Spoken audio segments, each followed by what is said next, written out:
Tātad vairāk subscriberi interesējās bieži vien, lai es parādu autobusu no apakšas. Es tev varu parādīt no apakšas motoru nodalījumu. Pašlaik filmēju no apakšas, kur ir DPF filtrs. Mašīna ir 2011. gada ar nobraukumu 96 000. Eļļa, kā redzi, netek nekur. Šādi viss izstāsta skaisti. Automātiskā kārba, robots. Tātad robots, un tie, kas fano par to, ka šis ir Opel Movano, vai respektīvi Renault Trafic. Ja es šeit skatos uz rūsas vietām, ir cilvēki, kuri fano un saka, ka šīs mašīnas ir cinkotas. Es te uzreiz varu pateikt godīgi, nekāds cinkojums te nekur nav. Tur, kur ir aprūsējis, ir parasts bleķis, un līdz ar to šīs mašīnas nav cinkots, viņa nav visas metinājuma šuvis ir punkti, redz, te viss jātīra būs. Skaidrs, ka taisīsim pretrūs, reku otru pusi.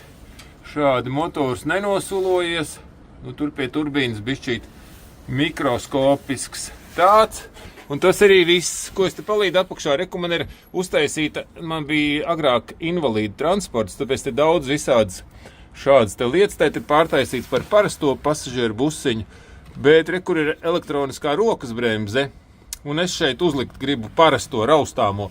Tāpēc, kad viņi strādā, viss, protams, kārtībā, tehnisko arī izgājus, bet baigi ilgi, kad tu apstājies katru reizi, un šai kārbai nav pārkinga, šī ir robota kārba, un viņi vienmēr ieliekās neitrālajā, kā viņi to mašīnu noslāpē. Tāpēc tāda lieta.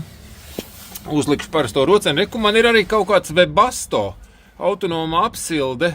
Kaut kāda man pat pults ir, bet tā man likās, ka tā pults ir priekš tās invalīdu lafetes, kas agrāk bija. Bet, kā šis te iedarbojas, es nezinu.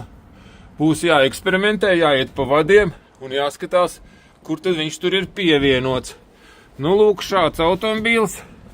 Reku, pieņemsim, šeit kaut kas bijis pieskrūvēts apakšā, ja? Redzi, viss tur ir norūsējis un nekādas cinka pazīmes tur nav. Tā vēl kaut kur aizmugurē man bija kaut kas pieskrūvēts. Jā, šeit vēl kaut kas joprojām ir palicis tas nepatēmai. Te jau bišķi vairāk aprūsējis. Farkops. Farkops būs jāpieliek. Farkops norūsējis, nevis pati mašīna. Te vēl, jāskaidrs, kad šitās vietas tādas izskatās. Bet šeit tīri labi ir kaut kas bišķīt uzpūsts no apakšas. Ir uzpūsts no apakšas. Un, protams, Dānija nav tā rūsējošā valsts. Bet, būs jātīra.